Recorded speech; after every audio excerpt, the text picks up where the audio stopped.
여러분의 주식 챔피언이 주식 고민 깔끔하게 해결해 드립니다. 안녕하세요. 주챔쇼 김나연입니다. 자, 간밤 미증시가 큰 폭으로 떨어졌습니다. 이 연준 의사록에서 양적 긴축 규모가 공개가 됐는데요. 2017년과 19년 사이의 긴축 규모보다 더 큰 규모로 긴축을 합의했습니다. 매달 MBS는 350억 달러, 국채는 600억 달러씩 줄여나가는데 합의를 하면서 미증시가 큰 폭으로 떨어졌고, 오늘 우리 양대 지수도 모두 개파락 출발한 이후로도 낙폭을 계속해서 키워나가고 있는데요.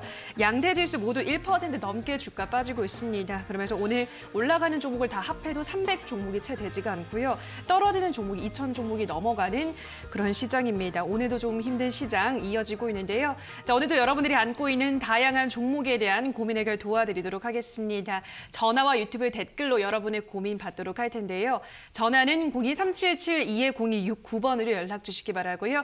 유튜브는 댓글입니다. 종목명, 매수가, 비중 보내주시면 꼼꼼한 상담 도와드리도록 하겠습니다. 자, 그럼 오늘은 김도 멘토와 함께합니다. 멘토님 안녕하세요. 네, 안녕하세요. 네, 사실 지난주까지만 해도 최근 들어서만 해도 우리 시장이 조금씩 좀 올라가는 추세였는데 거의 일주일간의 상승분을 다 반납하고 있습니다. 오늘 하루. 어떻게 보세요? 그게 하루 만에 반납하는 이유 중에 하나가 지수가 약간 어떻게 의미 없는 상승이었잖아요. 제가 판단이 좀 그렇거든요. 왜냐하면 워낙 개별 종목 장세가 좀 이루어지면서 순환 구조에서 지수가 억지로 끌어올라가는 흐름이 좀 강했습니다. 그래서 제가 지수보다는 개별 종목에 조금 초점을 맞춰서 종목의 이슈에 조금 맞춘 대응을 해야 된다라고 얘기를 드렸었는데, 그래서 지수가 좀 전반적으로 시장 전체가 이제 오늘 하락 종목 2,000 종목이 넘는 상황까지 나오면 전체적으로 좀 하락 압박을 받고, 이 테마 순환의 이슈도 쏠림 현상으로 좀 가는, 쌍용차 테마로 좀 쏠림 현상이 좀 생기니까 그쪽도 뭐 한쪽으로만 쏠려 있지 뭐 전체적으로 분위기가 안 나오다 보니까 그 약세가 좀 더 강하게 느껴지는 측면이 좀 있는 것 같습니다. 그리고 미국의 이제 긴축에 대한 내용성, 이미 뭐 5월 달에 어느 정도 예상을 했던 부분이었다라고 볼 수 있는 내용인데, 그 내용의 깊이가 좀 크고 조금 집중되다 보니까 조금 더 강하게 하락 압박을 받습니다. 하지만 최근 반등 이후에 조금 떨어지는 흐름이다라는 것도 좀 보시면 좋을 것 같고, 저는 오히려 긴축보다는 더 중요한 모멘텀이 새로운 거에, 이 기존에 일단 금리 인상이나 긴축에 대한 부분은 어느 작년부터 해서 어느 정도 기점을 조금 생각하고 있었던 부분이었고요.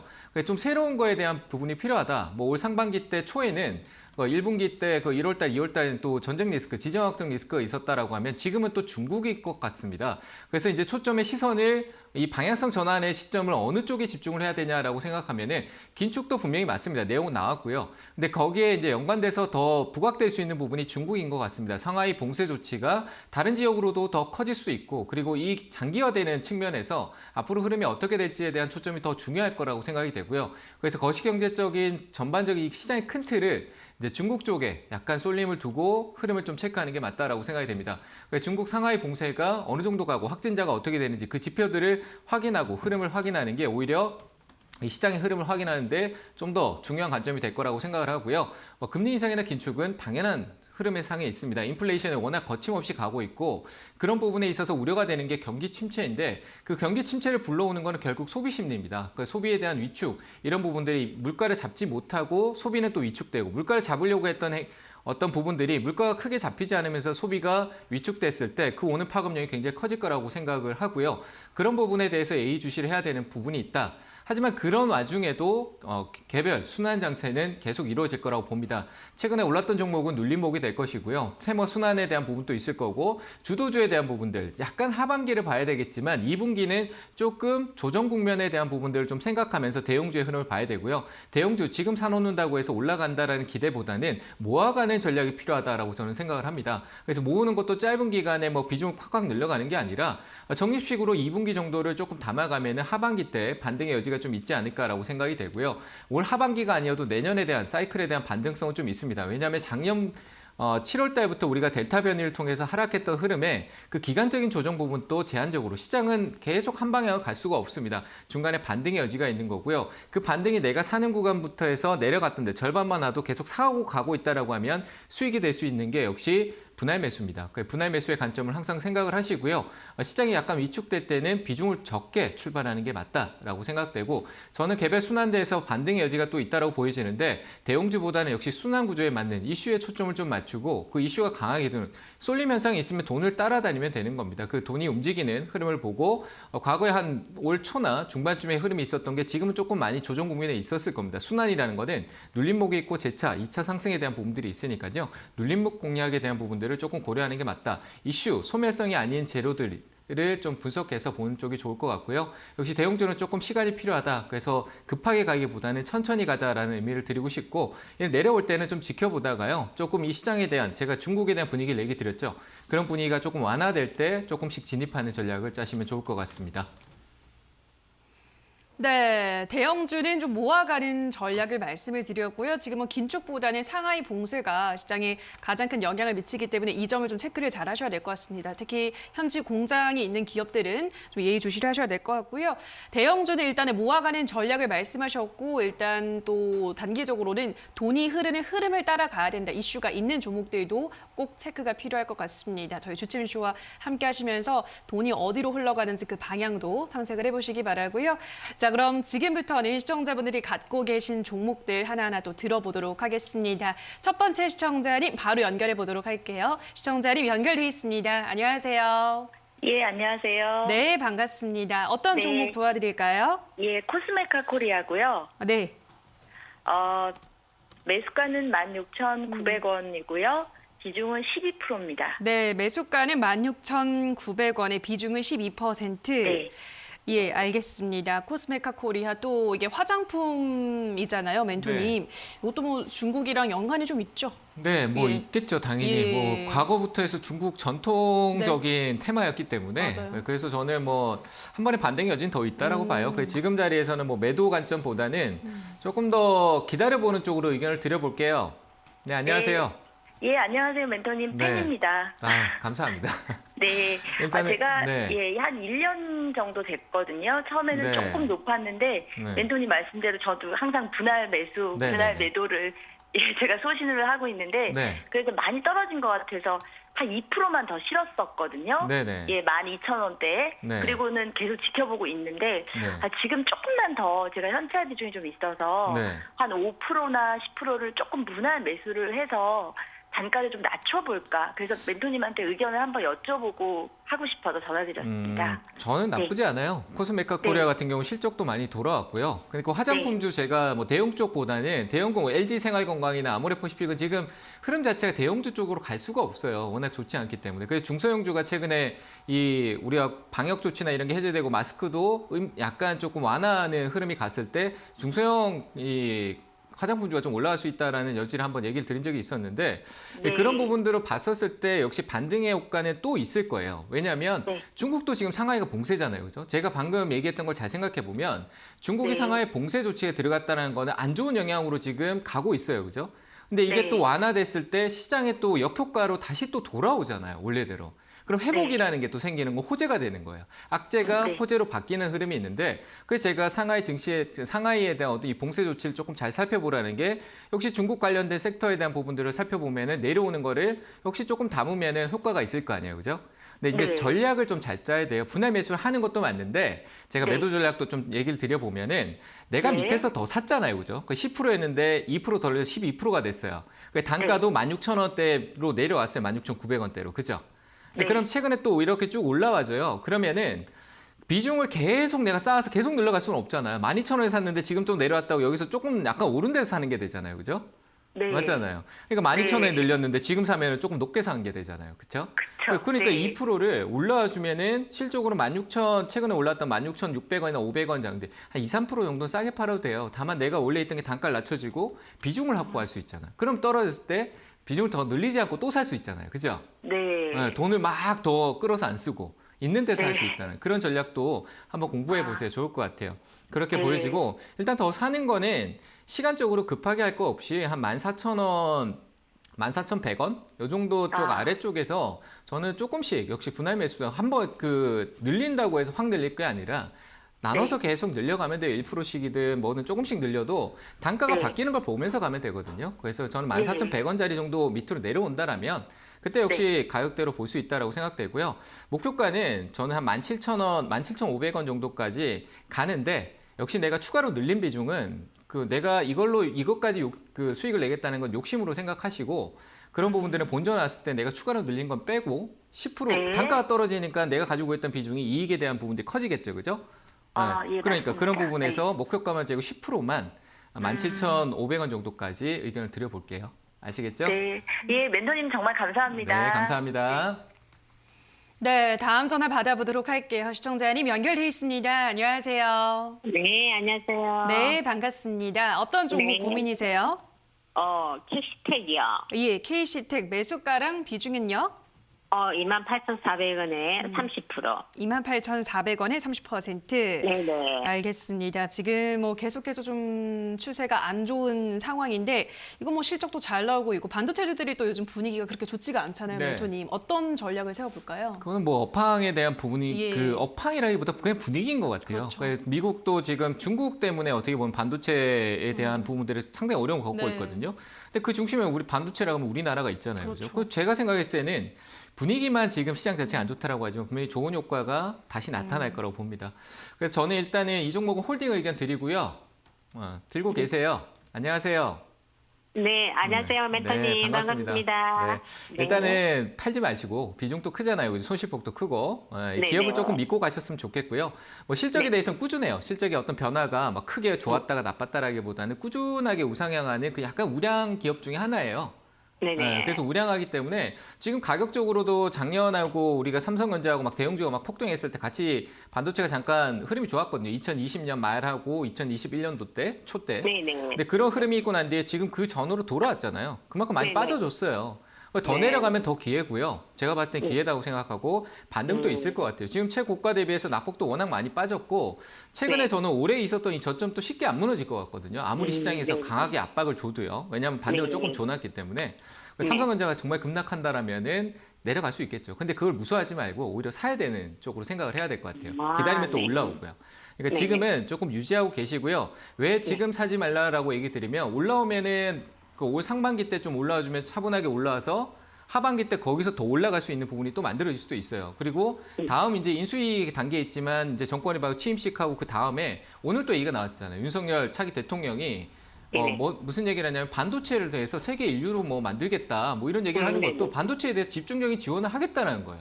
그게 이제 정부 차원에서 이제 기업이 잘 되는 정부 그런 지원을 하겠다라는 의미는 반도체 쪽으로도 굉장히 좋은 얘기잖아요, 그죠? 반도체는 네. 앞으로도 좋고요. KC 때 또 삼성전자하고 연계성이나 이런 부분들 다 있고 디스플레이 쪽으로도 지원을 할 거니까 그런 부분 전반적으로 수혜를 볼 거라고 봐요. 그래서 일단은 가격은 내려와 있지만 홀딩 의견 드리고요. 시간적으로 좀 더 기다리세요. 가격 혹시나 저점이 저는 안 이탈할 것 같은데 이탈하게 되면은 한 번 더 연락을 주시면 제가 매수 관점을 조금 더 드려볼게요. 아시겠죠? 지금은 비중이 있으니까 그대로 들고 한 23,000원대까지 오면 그 가격 위에서 한번 다시 연락을 주시면 될 것 같아요. 아시겠죠? 홀딩 의견 드리겠습니다. 네, 저 목표가는 멘토님 어느 정도 잡으면 될까요? 일단은 23,000원까지 유지를 하시고요. 지금 현재에서는 29,000원대 정도 매수가 근처가 또 저항 구간이에요. 그러니까 23,000원에서 전략을 또 다시 봐야 되지 않을까요? 그래서 네네. 급하게 보지 말고 다시 연락 주시기 바랍니다. 네, 또 이야기 다시 한번 드릴게요. 네, 감사합니다. 네, 다음 전화 받아보도록 할게요. 시청자님 연결돼 있습니다. 안녕하세요. 네, 안녕하세요. 네, 반갑습니다. 어떤 종목 고민이세요? 네, 비덴트 네, 비덴트 매수가랑 비중은요? 네, 18,900원에 25%요. 네, 18,900원에 25%. 최근에 매수를 하셨나요, 시청자님? 네, 어제요. 아, 어제요?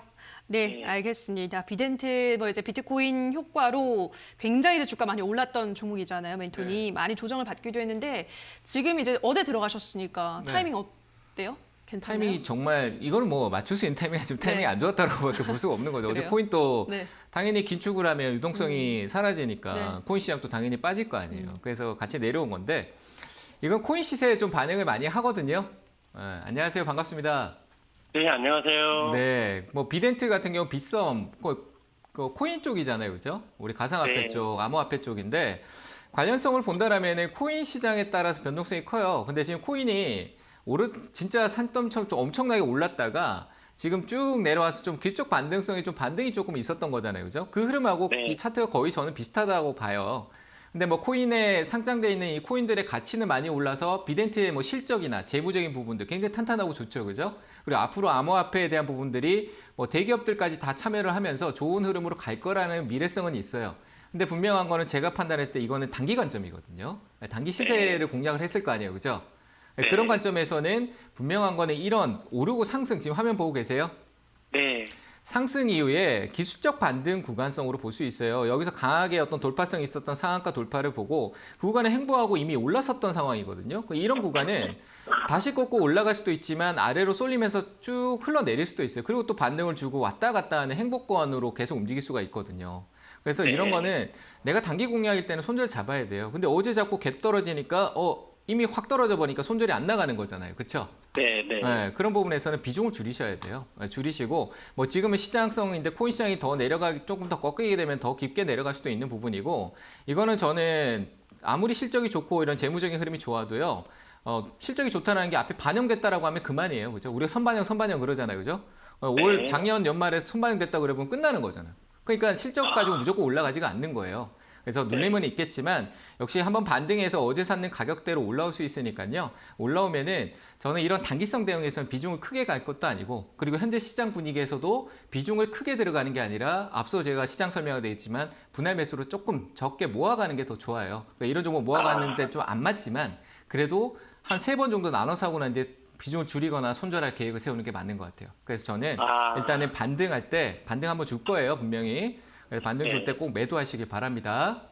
네, 아시겠죠? 알겠습니다. 네, 감사합니다. 재미있게 보겠습니다. 네, 네. 수고하세요. 네, 다음 전화 받아보도록 할게요. 시청자님 연결돼 있습니다. 안녕하세요. 예, 안녕하세요. 네, 반갑습니다. 어떤 종목 고민이세요? 에코프로 BM이요. 네. 예, 비중은 5%고, 물가는 51만 원입니다. 네, 51만 원의 비중은 5%.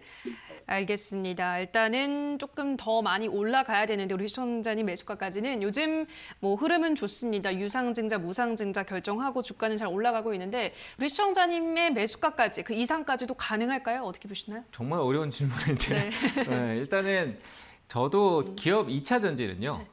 버리지 않으면 분명히 좋은 일이 생길 거예요. 네. 저 장기적으로 삼성전자 과거에 그런 분 계셨잖아요. 네. 뭐 조금씩 모아놨더니 나중에 네. 보호가 되신 분이 있잖아요. 맞아요. 그런 형태로 2차 전지 쪽은 분명히 제2의 반도체가 맞아요. 제 생각에도. 그래서 제2의 반도체 개념을 본다라고 하면 홀딩이 맞죠. 듣고 계시죠? 예, 안녕하세요. 예. 제2의 예, 반도체를 본다라면 그냥 이건 들고 가도 되는 거예요. 맞잖아요. 그렇죠?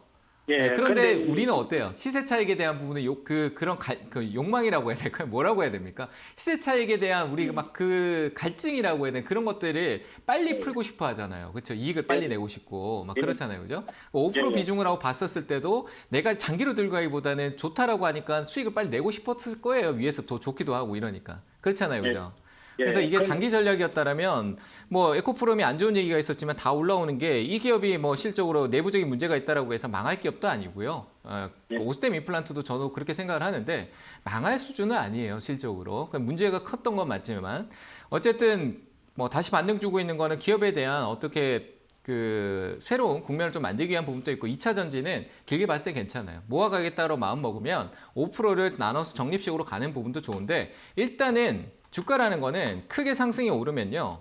반드시 가격 조정이라는 게 있고 시간적인 조정이라는 게 있어요. 가격과 시간 조정이 반드시 따라오기 때문에 그런 조정 국면에 있다라고 인정을 해주고 모아갈 것 같으면 시간과 동행을 하고요. 나는 그게 싫다라고 하면 빨리 결정해 주는 게 맞아요. 그래서 저는 나는 그게 싫다라고 하면 48만 원대 정도 반등 줄 때 매도 쪽으로 의견을 드리고요. 모아가겠다라고 하면 다시 떨어지면 조금씩 모아가세요. 그 가격대도 역시 35만 원 아래쪽에서 뭐 1%씩, 0.5%씩이든 적립식으로 모아가면은 분명히 좋은 일이 있을 거다. 왜 모아가면 갈수록 내 높은 단가가 같이 내려올 거니까요. 이해되셨죠? 예, 근데 제가 또 궁금한 게 네. 이게 무상증자가 한 주당 2주를 주고 가격 변동이 생겨요. 그 절대 공짜 아닙니다. 무상증자라는 게 이슈가 돼서 시세를 주면 그때 팔아야 돼요. 무상증자 받는다라는 게 내 주식 수가 늘어나는 거지 내 돈이 불어나는 게 아니에요. 내가 주식을 10주 갖고 있는데 1대1로 준다 그러면 20주, 30주 이렇게 늘어나는 거지 주식 수가 늘어나고 그만큼 내가 이 가격이 변화가 생기잖아요. 주식수가 늘어났는데 자본금은 그대로니까. 그대로니까 주식만 늘리는 거지 절대 내 돈이 불어나는 게 아니에요. 그걸 이슈로 인해서 주식수가 늘어나면 유동성이 좋아지니까 시장에서 좋은 긍정적인 효과를 주겠다라고 생각해서 긍정적으로 시장이 반등을 주는 거예요. 그 반등 줄 때는 팔 기회로 삼아야 된다라고 저는 개인적으로 생각하거든요. 그래서 그런 걸 기대하지 마세요. 그리고 앞으로에 대한 부분들을 생각을 해야 되는 거라고 생각을 해서 저는 뭐 하겠다면 지금 뭐 주식수를 더 받기 위해서 뭐 전략 갈 수 있지만 그런 거 의미 없다라고 생각해요. 천천히 그냥 돈의 흐름, 이 기업의 흐름을 따라가는 게 좋고요. 방금 드린 전략대로 내가 단기였다, 끌고 가지 않겠다라고 하면 48만 원 위에서 매도 의견 드리겠습니다. 아시겠죠? 네, 예, 감사합니다. 알겠습니다. 감사합니다, 멘토님. 네. 네, 자 이번엔 유튜브로 가보도록 하겠습니다. 들국화님께서 삼성 엔지니어링 24,600원에 10%. 지금이라도 손절을 해야 될까요? 진단 부탁드립니다. 라고 하셨는데요. 네, 삼성 엔지니어링은 그 28,000원 그 벽을 못 넘기는 것 같아요, 멘토님. 이거 어떻게 해볼까요? 결국은 넘기겠죠. 저는 시간과의 싸움을 하면 넘긴다고 네. 봐요. 이건 더 올라갈 여지는 분명히 있을 거라고 보고요. 뭐 시간은 걸리겠지만 분명히 올라갈 거라고 생각을 합니다. 지금 관점은 뭐 그 흐름의 한 단계고요. 이게 제가 생각할 때 밑으로 다시 또 내려올 수 있어요. 내려와서 또 아래쪽 꺾고 뭐 조금 깊게 내려오면 여기로 내려갈 것 같지는 않고요. 중요한 거는 이 흐름에서 돌파가 나왔다라면 계속 가는 흐름이었는데 돌파가 안 나왔고요. 거래 역시도 앞에 이 중간에 작년 9월달, 10월달 나왔던 흐름에서 넘어서지 못하고 하지만 대형주이기 때문에 조금 흐름이 오르락내리락하는 시장에 따라서 영향을 받을 수밖에 없는 거예요. 근데 그럼에도 최근의 흐름은 나쁘지 않았어요. 그래서 저는 눌림이 있대 역시 반등은 있을 것이다. 내가 지금 이 자리에서 매수가 근처에 올랐다가 떨어졌다라고 하면은 분명히 이거는 이익을 내지 못했던 부분이고요. 그래서 이제 차트를 공부를 해야 된다는 게 그런 거예요. 돌파와 저항에 대한 부분들 그거 기준을 두면은 이 행보의 박스권이다라고 인지할 수 있는 거는 제가 봤을 때 지금 제가 노란색으로 표시해 보면 여기가 박스권이고요. 여기 위에는 매도 자리입니다. 꼭대기 자리잖아요. 그죠? 행보를 했던 박스는 여기니까 살자리는 여기다라고 보고 팔자리는 여기다 보고 전략을 짜면서 차트를 공부를 하면은 위에서 반드시 팔았을 거예요. 그런 전략을 좀 비중을 줄였거나 전략이 필요하다라고 얘기를 드리고 싶고요. 역시 저는 상단으로 26,000원까지 다시 올라올 수 있으니까 그 자리에서 단기였다라면은 매도 의견 드리도록 하겠습니다. 네, 다음 댓글 보도록 할게요. 이번에는 레미박님께서 CJ ENM 16만 1,000원에 15%. 안녕하세요. 상담 부탁합니다. 보내주셨는데요. 네, CJ ENM은 그때 분할 소식이 나온 이후로 주가가 회복이 안 되고 있는 것 같네요, 멘토님. 네. 어떻게 보세요? 어떻게 그러니까 할까요? 시간이 좀 필요한 것 같아요. 왜냐하면 그 분할을 한다 했다가 안 한다 했다가 왔다 갔다 하고 있는 네. 흐름이라서 제가 봤을 때 CJENM은 시간적인 부분이 좀 필요한 거라고 생각을 하고요. 역시 뭐 안 좋게 물적 분할로 인해서 떨어진 기업이 한두 개가 아닙니다. 워낙 많이 떨어져 있는데 CJENM도 뭐 더 떨어질 여지에 대한 부분들은 없고요. 뭐 이런 행보, 이건 박스가 아닙니다. 그냥 행보 구간이고요. 행보하는 흐름에서 흔들릴 필요 없다라고 생각되고 낙폭도 워낙 크게 떨어졌던 흐름이 있기 때문에 고가 대비 많이 빠졌죠. 그죠? 그러니까 조금 더 하락할 수 있는데 저는 11만 원대 정도면은 그냥 조금씩 모아가도 될 것 같아요. 지금 자리도 괜찮고요. 근데 지금 뭐 16만 원이 매수가니까 뭐 답답한 거죠. 괴롭고 이렇게 하는데 15% 정도면은 좀 모아가서 올라오면 좀 파는 전략으로 가도 될 것 같고요. 지금 말고 왜냐하면 내려온 시기가 워낙 짧기 때문에 물적 분할의 이슈가 해소되는 시간적인 부분이 필요합니다. 그래서 저는 2분기는 그냥 보유 관점으로 좀 기다려주고요. 만약에 그 사이에 반등을 준다라면 이슈라는 건 저도 몰라요. 언제 갑자기 어떤 돌발 이슈가 나올지 모르는 거니까 기다렸다가 한 2분기는 조금 기다려주는 장세로 보고 하반기 때 조금 전략을 가져가는 쪽이 좋을 것 같아서 2분기 조금 한 6월 달까지 기다리셨다가요. 그때 한번 다시 연락 주시길 바랍니다. 홀딩 의견 드릴게요. 네, 다음 댓글 보도록 할게요. 이번엔 SS님께서 KG 이니시스 22,100원에 5% 추가 시세가 있을지 오늘 반등에 매도를 해야 할지 궁금합니다. 라고 하셨는데요. 예, 뭐 오늘 KG 이니시스 주가 움직임 진짜 어지럽네요. 쫙 빼고 지금은 다시 많이 밀린 상황인데 쌍용차 인수설로 지금 KG 그룹주들이 들썩이고 있습니다, 멘토님. 네. 한 번 더 기회를 볼까요? 어떻게 보세요? 뭐 워낙 좋은 거래가 많이 나왔으니까 한번 네. 오르겠죠. 근데 동부제철이 뭐 워낙 강하게 가서 네. 거기에 대한 흐름을 계속 따라다닌 것 같아요. 근데 저는 그 조사한다 그러잖아요. 예. 금감원에서 쌍용차에 대해서 부분에 조사까지 한다라고 이제 얘기가 나오는 게 뭐 쌍방울이나 뭐 광림 이런 기업들 실적 인수에 대한 그런 능력에 대한 부분들이 의심스러운 기업들이 자꾸 인수에 대한 참여성이 많이 나오고 있습니다. 그 부시가 된 건 에디슨이라고 생각을 하고요. 애초에 그런 때 투자에 주의가 필요하다라고 얘기 드렸던 부분이고 비슷한 맥락입니다. 근데 KG그룹은 전체적으로 양호한 흐름을 가지고 있는 섹터다라고 판단이 돼서 반등이 한 번 더 있을 거라고 생각은 해요. 반등 올라오면은 욕심내지 않고 지금 또 올라와 줬는데 안 팔고 계신 것 같거든요. 그래서 올라와 주면은 한 23,000원대 뭐 따라가는 흐름이라면 옆으로 조금 더 끌고 갈 수 있으니까요. 한 23,000원대 23,400원 정도 되네요. 거기서 매도 의견 드리도록 하겠습니다. 네, 그리고 또 강연회가 있다고 하는데 멘토님의 강연회는 오늘 볼 수 있는 거죠? 네, 오늘 맞습니다. 네, 오늘 또 헷갈릴 오늘 뻔했어요. 맞추셨네요. 네. 자, 일단 오늘 그 저녁 8시에 강연회가 있고요. 뭐 큰 틀보다도 우리가 뭐 단순한 내용입니다. 시장에서 많은 격언이나 내용들이 있는데 그 내용을 내가 스스로 하기 위해서는 통계를 내야 되고 데이터를 만들어야 되는데 그런데 굉장히 우리 투자자분들이 인색합니다. 하지 않으려고 해요. 그냥 막연하게 내가 한번 오르길 바라고 저 사람이 얘기한 대로 해서 되기를 바라고 하는 부분들이 있는데 우리가 흔히 생각하는 주식의 많은 기초적인 부분들을 통해서 내가 가질 수 있는 능력이 어떻게 만들어갈 수 있냐 그런 내용들에서 조금 얘기를 해볼 테니까요. 저녁 8시에 뵙도록 하겠습니다. 네, 오늘 8시 참석을 하셔서 또 더 많은 이야기들, 방송에서 다 전해드리지 못하는 이야기들 확인을 하시기 바라고요. 저희는 이렇게 실시간으로 여러분의 종목 고민 해결 도와드리고 있습니다만 저희가 방송에서 전해드리는 내용은 투자 판단에 대한 조언일 뿐이라는 점 유의해 주시고요. 자, 그럼 계속해서 또 전화로 가보도록 하겠습니다. 시청자님 연결돼 있습니다. 안녕하세요. 네, 안녕하세요. 네, 반갑습니다. 어떤 종목 고민이세요? 미코 바이오메드요. 네, 미코바이오메드 매수가랑 비중은요? 13,000원에 15%입니다. 네, 13,000원에 15%. 알겠습니다. 지금 손실폭이 꽤 큰 상황인데요, 멘토님. 미코바이오메드는 어떻게 볼까요? 이걸 기다려야 되나 말아야 되나 네. 천에 고민스럽네요. 일단은 그러니까요. 최근에 또 뭐 그 인수위에서 또 했던 얘기 때문에 좀 오르긴 했는데 비중을 좀 줄이는 게 어떨까 올라와 주면은 이런 기업은 역시 이것도 진단키트 쪽으로 이슈가 많이 됐잖아요. 알고 계세요? 네, 들었습니다. 네, 진단키트 쪽으로 이슈가 많이 됐는데 뭐 표준화 얘기도 나오고 뭐 다양한 얘기가 하고 있습니다만 그런 이슈가 되게 최근에 좀 올라왔거든요. 그래서 조금 단기성 흐름이 좀 강해요. 갑자기 급등이 나왔다가 또 흘러내렸다가 올라내니까 바이오의 전형적인 특성이긴 한데 역시 이제 코로나에 대한 부분들은 이제 소멸성으로 좀 많이 보는 게 맞을 것 같아요. 진단키트는 향후에 뭐 코로나가 사라지지 않는 이상 가겠지만 감소할 거 아니에요. 그죠? 점점 우리가 확진자 네네. 감소하고 검사율도 좀 떨어지기 시작할 거고 뭐 그렇게 되면은 점점점 시장이 소외된다는 것보다 계속 모멘텀을 갖고 있는데 다른 쪽이 더 부각이 되는 거죠. 이슈라는 게 옮겨 다니니까요. 그래서 그런 부분 봤었을 때 저는 올라와주면 좀 비중을 줄여가시는 게 좋을 것 같아요. 최근에 올라왔을 때도 좀 줄였으면 좋았는데 꼭 본전 이상에서 팔려고 하지 마세요. 줄여놓으면 그게 또 다른 기회비용이 되는 게 약손실이 와서 내가 손실이 좀 크다가 약손실 오면 줄이는 것도 하나의 방법이에요. 줄여놓고 다시 밑에서 내가 저가 매수로 비중을 안 늘리고 할 수 있으니까. 이해되시죠? 네네. 네, 그러니까 이것도 역시 저는 올라오면은 한번 반등을 한 11,000원 조금 안 돼, 한 1,500원 정도까지 반등성은 충분히 나올 것 같거든요. 더 네. 가면은 그 뒤로 그냥 나머지를 홀딩하면 더 가요. 그렇잖아요, 그죠? 네네. 그리고 거기서 다시 찾으면 되니까. 그러니까 저는 한 1,500원 정도 위쪽 그 부분에서 비중을 좀 줄이시죠. 한 5%나, 그러니까 15%니까 한 3분의 1 정도를 줄여놓고 좀 보시면 그렇게 줄여가면서 대응을 해나가는 게 맞을 것 같아요. 일단 줄이시고 다시 연락을 주시는데 나중에 어떤 이슈가 나올지 저희가 몰라요. 이거는 뭐 신도 모를 것 같은데 이슈가 나오게 된 급등성의 어떤 흐름이 있기 때문에 이슈가 나오면 한 14,000원대하고 15,000원대 정도까지는 갑작스러운 급등이 나올 수도 있거든요. 재료 해석은 제가 할 수가 없어요. 그냥 예상일 뿐이잖아요. 그죠?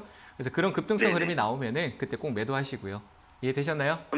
예, 추가 매수는 고려하기 저는 지금은 아닌 것 같아요. 왜냐하면 단기에 워낙 많은 흐름, 최근에 나왔기 때문에 그래서 시간적으로 좀 어떻게 될지는 좀 지켜봐야 되잖아요. 그죠? 그래서 저는 지금은 아닌 것 같습니다. 추가 매수 고려보다는 오히려 줄이시고 기다려주는 게 맞을 것 같아요.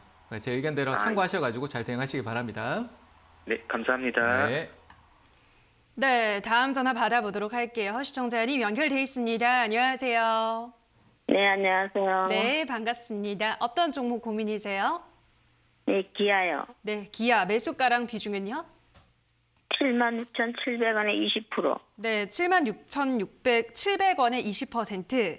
네네. 네, 그럼 최근에 매수를 하셨을까요? 아니요, 오래됐어요. 조금 되셨겠네요. 예. 네네. 알겠습니다. 뭐 반도체 공급난, 차량용 반도체 공급난이 뭐 이제 괜찮아진다고 하는데 벌써 엄청 오래됐어요, 멘토니. 네. 진짜 언제 괜찮아질지 모르겠는데 기관은 최근 들어서 계속 사고 있는 것 같네요. 네. 어떻게 보세요? 뭐 일단은 더 조금 반등은 있겠죠. 네. 단기 반등은 있는데 뭐 오래 기다렸던 게 얼마인지 모르겠어요. 네. 뭐 작년부터였다라고 하면 오를 때 좀 뭐 어쨌든 팔아야 될 것 같아요. 예. 자동차는 제가 봤을 때 공급난 얘기하는데 작년부터 똑같은 얘기했어요. 올 맞아요. 하반기부터 좋아진다라고 했지 맞아요. 지금부터 좋아진다는 얘기가 아니거든요. 그러니까 계속 꼬리를 물고 물고 좋아지는 거라서 저는 일단은 시간적으로 조금 더 기다리면 반등세는 있을 거라고 생각이 돼요. 매수가 네네. 근처까지 왔네요. 그죠? 네. 네, 그래서 저는 일단은 나는 이제 들고 있기 싫다. 자동차 느린 긴 흐름을 함께 하고 싶지 않다. 뭐 2차 전지 배터리가 제2의 반도체라 그러면 자동차가 많이 팔려야 제2의 반도체가 되지 않을까요? 그죠? 뭐 네. 자동차뿐만 아니라 많은 산업에 쓰이겠지만 어쨌든 자동차가 그 중심에 있기 때문에 저는 자동차는 또 오를 거라고 봅니다. 그래서 일단은 단기적으로 본다면 82,000원 정도까지 올라오면은 단기로 이익을 챙기시면 될 것 같아요. 그리고 나중에 다시 보세요. 아시겠죠?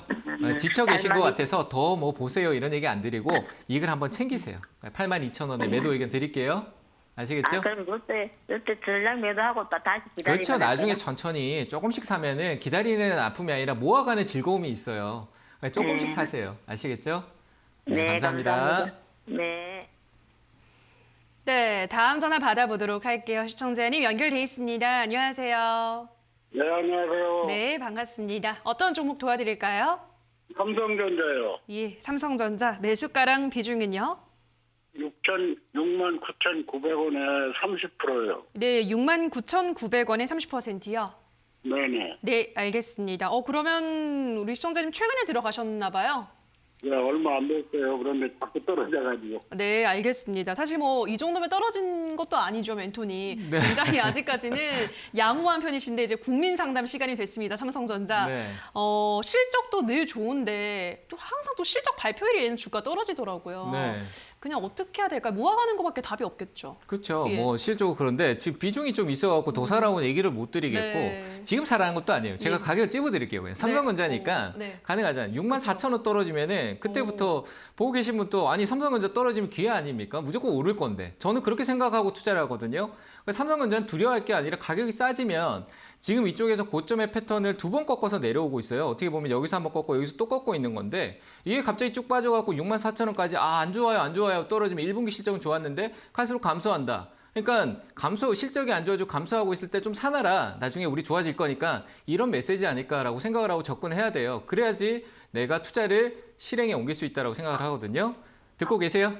그래서 저는 이 64,000원까지 내가 비중을 더 늘리는 부분이 좀 아쉽다라고 하면 비중을 나는 좀 모으면 조금 좋은 쪽인데 한 20%만 유지하시고요.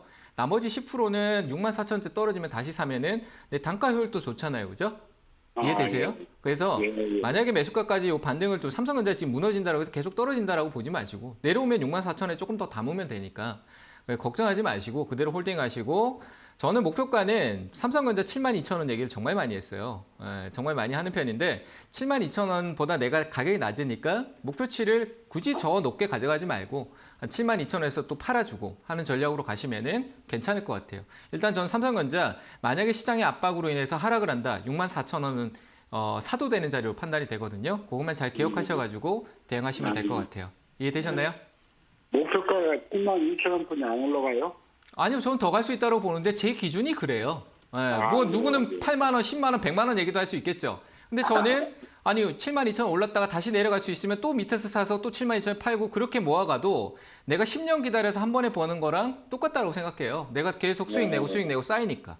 그래서 저는 일단은 밑으로 떨어졌을 때 모았을 때 목표가를 72,000원 두면은 실적으로 수익이 8%, 9% 정도 나와요. 대형주 가지고 단기에. 그럼 좋은 거잖아요. 그죠? 뭐 삼성전자 10년 기다렸다가 저 100만 원에 팔 생각이면은 계속 적금을 넣어야죠. 이해되셨죠? 네, 그래서 저는 방금 얘기 드린 대로 64,000원짜리는 매수 가능 자리고 72,000원대 위쪽에서 매도가 가능하다. 이렇게 얘기 드리겠습니다. 네.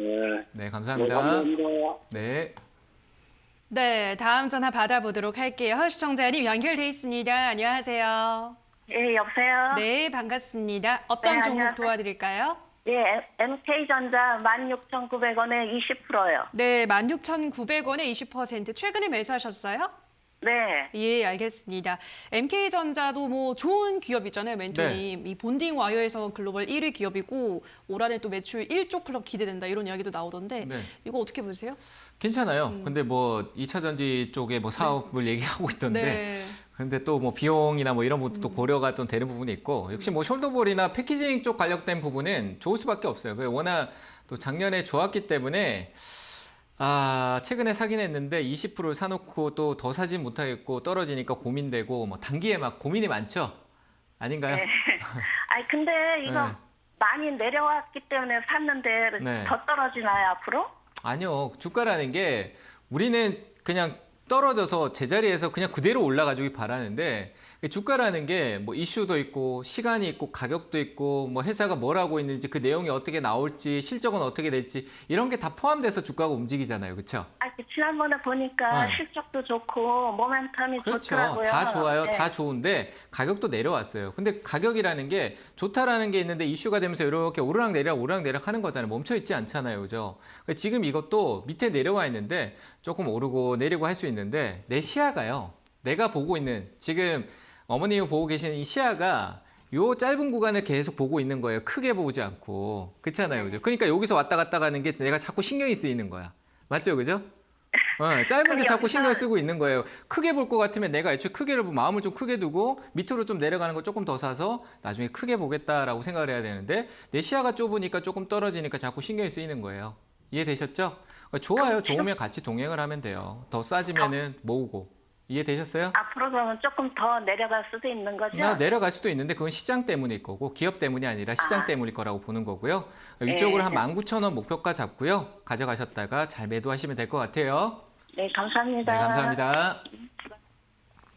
네, 다음 전화 받아보도록 할게요. 시청자님 연결돼 있습니다. 안녕하세요. 네, 안녕하세요. 네, 반갑습니다. 어떤 종목 고민이세요?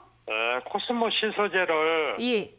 좀 갖고 있다가 반 팔아가지고 요 며칠 전에 32,400원에 또 10%를 샀어요. 더. 네. 그래서 그럼 매수가가 지금 얼마인 거예요? 17,000원, 32,400원 그렇게 갖고 있거든요. 네. 그러니까 매수가가 17,000원이라는 거죠? 아니 32,400원도 또 샀어요. 얼마 전에. 계좌가 두 개시라고? 알겠습니다. 네. 비중은 어떻게 되세요, 그러면은? 아니 25%요. 네, 알겠습니다. 예, 뭐 이 종목에 굉장히 진심이신 것 같아요. 어떻게 네. 보세요, 멘토님? 뭐 전략을 잘 짜셨네요. 어떻게 보면 예. 제가 봤을 때. 일단은 뭐 괜찮은 것 같고요. 올랐기 때문에 뭐 괜찮다고 제가 얘기할 수 있는 부분도 분명히 있겠지만 이거는 뭐 실적으로 32,000원에 사신 거는 단기성으로 대응을 해주시면 되고 17,000원짜리는 조금 더 들고 가도 되겠죠. 그죠? 네, 그런 전략으로 가시면 될 것 같고 어제 많이 올랐길래 네. 회사에 또 좋은 일이 있나 하고요. 뭐 좋은 일 그럼 뭐가 있을까요? 뭐 그 실적 좋을 거고 뭐 다른 거 네. 크게 있을까요, 그죠? 뭐 실적일 거고 흐름이 좀 낙폭과대 빠졌다가 흐름 반등 주는 것 같고 역시 뭐 네. 2차 전지 쪽이라든지 관련된 최근에 2차 전지 소재 쪽은 좋았어요. 네, 전체적으로 다 좋았어요. 오늘 에코프로비엠도 올랐는데 그 전부터 해서 같이 LNF나 다 좋았거든요. 흐름이 그런 흐름으로 좀 볼 수 있다라고 생각하시면 될 것 같고 저는 일단은 뭐 올라왔는데 단기익으로 2,000원대 산 거는 정말 좋은 위치의 포지션이다라고 생각이 되고 이게 뭐 운이든 실력이든 어쨌든 이익이 잘 나고 있는 거잖아요. 그렇죠? 그래서 그런 부분에서는 오늘 자리에서 비중을 17,000원짜리가 아니라 32,000원짜리 계좌를 비중을 조금 분할 매도하시면서 목표가를 가져가면 될 것 같아요. 17,000원 조금 더 들고 가도 될 것 같습니다. 입저가를 잡고요. 그래서 저는 일단 최종 목표가는 한 45,000원대 정도 드리는데 지금 조금 파시면서 분할 매도로 대응을 하시면 좋을 것 같아요. 이해되셨나요? 앞으로 2차 전지 전망이 좋아질 것 같나요? 아까 얘기 드렸는데 제2의 반도체입니다. 저는 멀리 보면 무조건 이기는 싸움이다라고 생각하는데 그 과정에 투자자들은 욕심이 있는 거예요. 맞잖아요. 그죠? 내가 단기 이익을 바라고 수익이 빨리 좀 챙기고 싶고 그런 부분이지 산업적인 부분들은 저는 무너지지 않을 거라고 봐요. 안 좋은 때 있으면 기회라고 생각을 하고 좋을 때는 파는 거고 이런 식으로 저는 2차 전지 쪽은 계속 봐도 된다라고 얘기를 드리고 싶어요. 일단 단기 대응이니까 드린 대로 잘 대응하시기 바랍니다. 네, 고맙습니다. 네, 감사합니다. 네, 다음 전화 받아보도록 하겠습니다. 시청자님 연결돼 있습니다. 안녕하세요. 네, 안녕하세요. 네, 반갑습니다. 시청자님 어떤 종목 고민이세요? 예, SP 시스템즈 네, SP 시스템즈 매수가랑 비중은요? 14,000원에 40%입니다. 네, 14,000원에 40%. 알겠습니다. SP 시스템즈 요 종목은 어떻게 보시나요, 멘토님? 이건 내동이라고 봐야죠. 뭐 네. 시장이 이슈가 되니까 따라가는 흐름이라고 좀 보여지고요. 안녕하세요. 반갑습니다. 반갑습니다. 안녕하세요. 네. 꼭 상담할 때 하나씩은 나오는 것 같은데 단기 대응으로 보셨는데 맞잖아요, 그죠? 한번 오르면 그 수익 내려고 했는데 뭐 차트나 어떤 기술적인 부분 뭐 이런 대응이 좀 잘 하세요? 좀 하는 편입니다. 예? 하는 편이에요. 하는 편이세요? 그럼 지금 비중 40% 있는 상황에서 이게 밑으로 떨어지는 걸 두지 마시고요. 기술적 반등, 저는 뭐 로봇이나 이런 관련된 부분이나 흐름성이 한 번 더 나올 수 있다라고 보거든요. 네, 그 반등 때 단기라고 했으면 확실하게 결정을 지어주세요. 아시겠죠? 그래서 저는 지금 매수가가 높은 자리예요. 낮은 자리 아니에요. 파동도 2번 다 나왔고 크게 큰 흐름을 좀 꺾어줬고 가려면 지금 단기에 여기서 확 넘어가야 되는데 저는 쉽게 가지는 못할 것 같아요. 그래서 저는 올라오면 14,300원 정도 자리 되는데 그 자리에서 비중을 매도하시면서 대응하시길 바랍니다. 아시겠죠? 까지 올라가기는 할 것 같아요. 네, 한번 기술적 반등 강하게 나올 거예요. 로봇주 쪽 관련된 부분의 모멘텀이 한번 같이 붙을 것 같습니다. 그 반등쯤에 잘 매도하시길 바랍니다. 2대1을 보다가 거기 그 전문가가 그게 그 추천해서 들어간 거거든요. 네, 저라면 근데 여기서 어디- 죽어도 저라면 여기서 절대 추천 안 해요. 아시겠죠? 네, 뭐든지 내 탓이에요. 본인이 사서 본인이 잘 팔아야 되지 전문가가 얘기했다는 급등주를 따라 사면 안 돼요. 아시겠죠?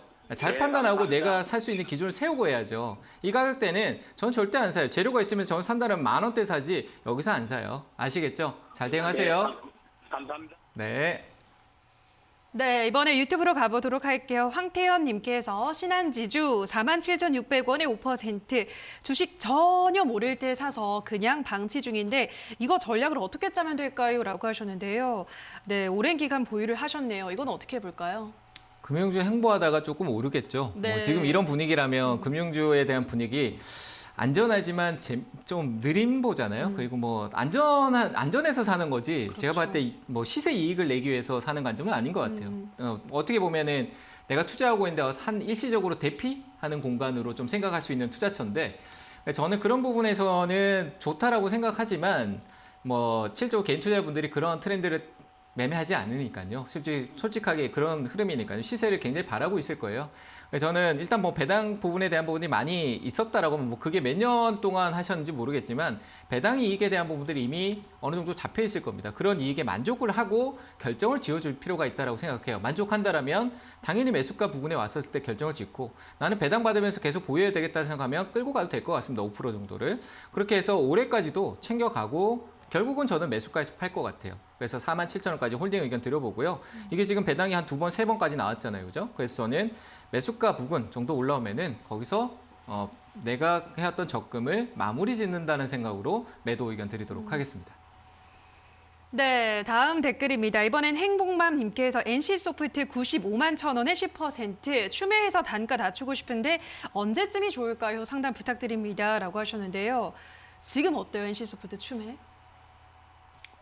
저는 안 했으면 좋겠어요. 그래요? 네, 왜냐하면 이 기술적 반등성이라고 해야 될까요? 그런 것도 다 나왔고 지금 뭐 진짜 많이 빠졌네요. 뭐 많이 그러니까요. 빠졌는데 이 흐름은 저는 좋아 보이진 않거든요. 네, 그래서 여기에 투자할 거를 다른 데 투자해서 이 물량을 줄여가는 게 오히려 더 좋지 않을까요? 그래서 여기에 대한 확신을 가지기보다는 다른 종목을 발굴해서 거기에 좀 투자를 하고 그리고 나중에 그 수익이 나오고 좀 시간적인 조정이 끝나고 난 뒤에 보시는 게 맞을 것 같아요. 역시 게임주에 대한 부분들은 웹 3.0이라든지 앞으로 메타버스 많은 부분에서 그리고 P2E 게임, 뭐 NFT 쪽 관련된 부분이 있겠지만 역시 시간적인 부분이 많이 필요할 것 같습니다. NC소프트. 낙폭은 크지만 그 낙폭이 더 커질 수도 있다라고 보는 게 맞을 것 같아요. 그래서 저는 매수 의견 안 드리고요.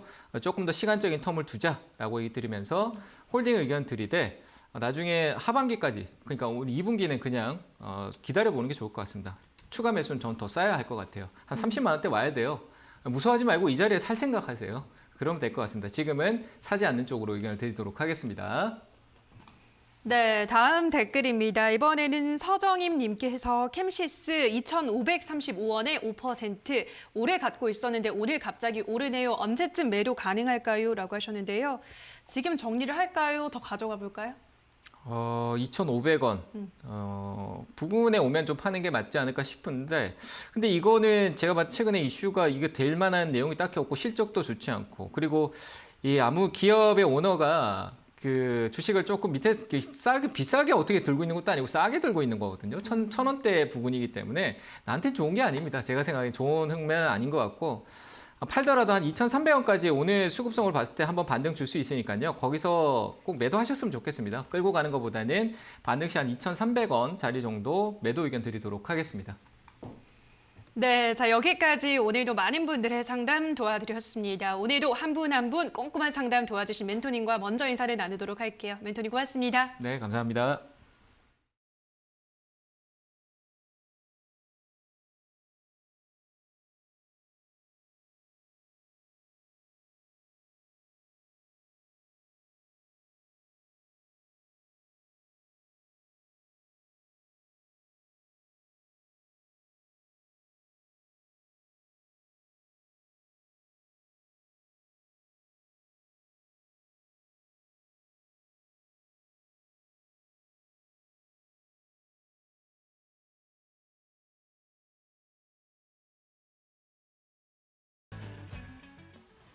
네, 이 시각 시황센터입니다.